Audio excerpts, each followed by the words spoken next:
You guys are in a rush for a quick brooder. Uh, we have the little troughs as well. It's what we were using, but we ended up getting a good deal on some broad-breasted poults. I got 8 of them last week. You can see the size difference that 1 week does. It goes so fast. They're like the Cornish cross of turkeys. So you see, I got that one right there. Got them a week ago. And those ones I just got today, 13 of those. So I have about 21 poults right now. So I had to expand. And the thing I noticed about these guys, not so much that they need so much space, but they go through so much water.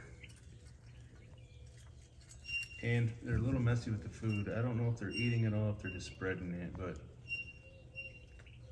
the water I was switching out, not this water, I just changed it. It's a 5-gallon bucket. This should last at least a couple days. They drink so much water though. That I was filling their other one, which is a smaller one for the small tank that they were in. But I was filling that 3 times a day.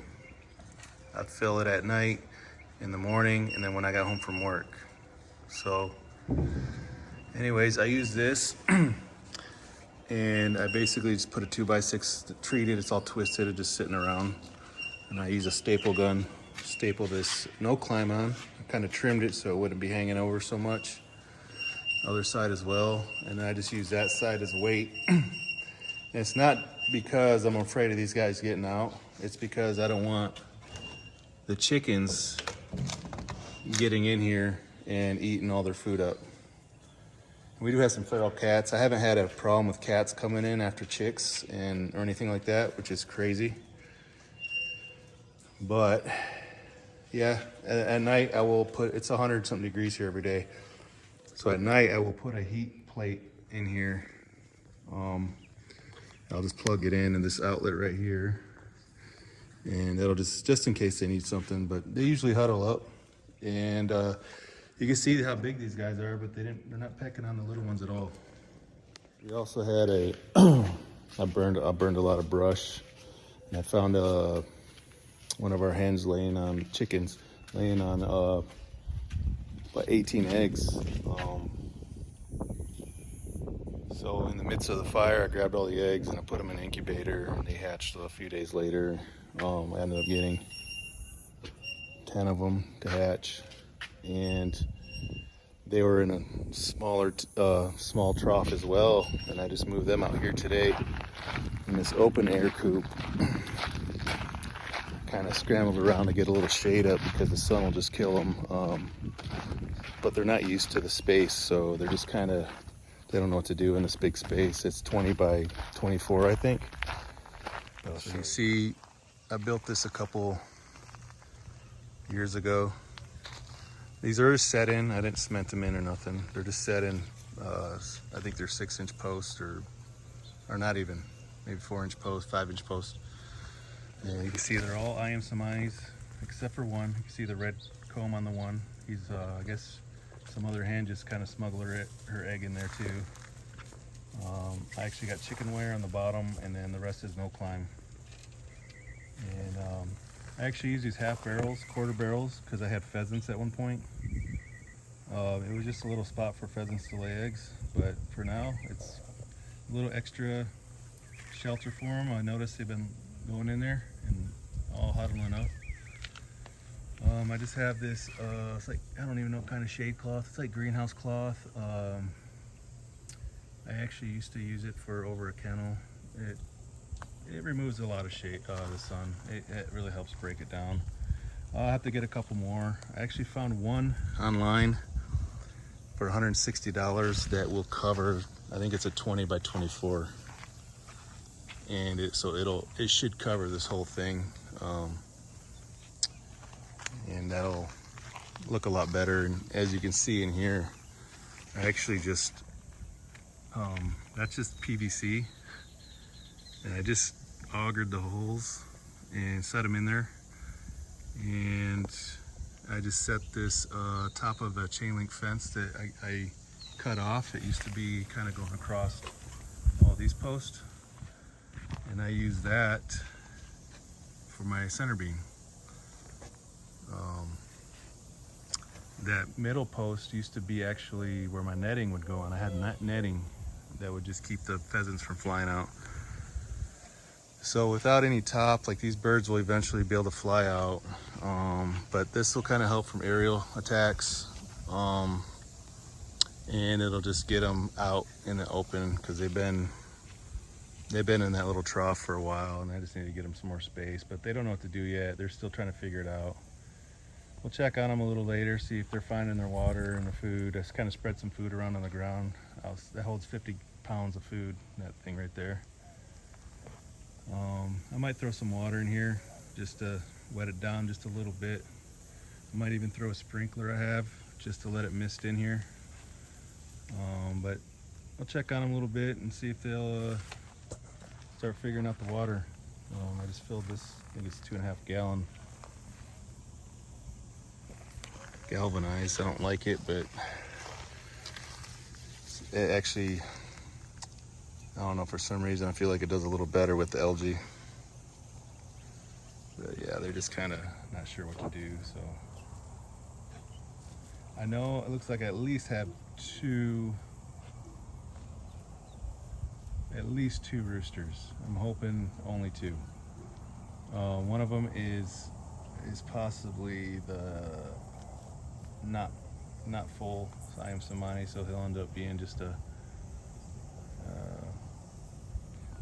stew, I guess, a stew bird or something. But I think that one right there on the far right, I think that's going to be a little rooster. It's hard to tell right now, though. A little update on the back. I just hand spread alfalfa hay. Irrigated 3 times, I think, so far, and had sprinkler going once a week. And once it takes, it just starts spreading. Don't have my fence up yet, but I do have it right there. Let's see what happens. I gotta still brace up all these corners. It's just been so hot here. And if you don't get it done early, you just ain't getting it done. Gotta take my rake on my tractor and I just drive around here. I'll do it in the early morning or at night. I'll just do laps. It's a spot where I don't really care to have grass. I don't care if there's grass. I don't want to have to mow it. Yeah, eventually I could probably just, in the front here, thinking I could just set up a temporary electric fence just to let the goats have it. It's a little relief off the pasture. Right here you can see, just wide enough where I can drive alongside these trees on both sides of the trees. And that was the plan. I'll just keep driving over it. This Bermuda will just keep, I mean, the roots go deep. It'll go 6 foot deep. So you're never gonna fully get rid of it, but you can keep it down, knocking it down with the rake, and should just help me with maintenance. This Bermuda right here, it's not Bermuda hay, but just regular turf grass, but you can see how big it gets. This was just grazed a couple weeks ago. I actually had this fenced in, and the goats had access to it for about a week or two. But you can already see how, I mean, it's hard to tell, but you can see sand in it. I mean, it's pretty deep already. This stuff right here will end up having you can see how that I have a little bit on this side. We'll just, it's part up where I'm going to be driving and stuff that'll end up getting raked. So the goats are respecting this 3-line poly wire fence. It's just a solar. I hate the Premier one in Teleshocks. I've had 2 of them and they just do not work that great. Batteries just conk out quick. Don't like the grounding system. Even used it with the grounding rod before, and they just don't, I don't like them. I don't trust them. This one I haven't had no problems so far. Tractor Supply type. I still use the Premier one clip that goes with theirs. You can just buy those on their site for not that much money. You just have them on standby.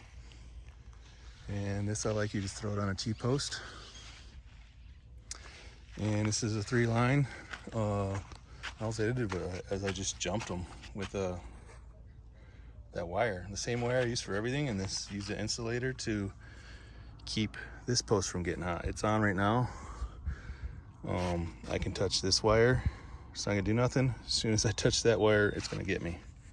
All they did was simple little knots.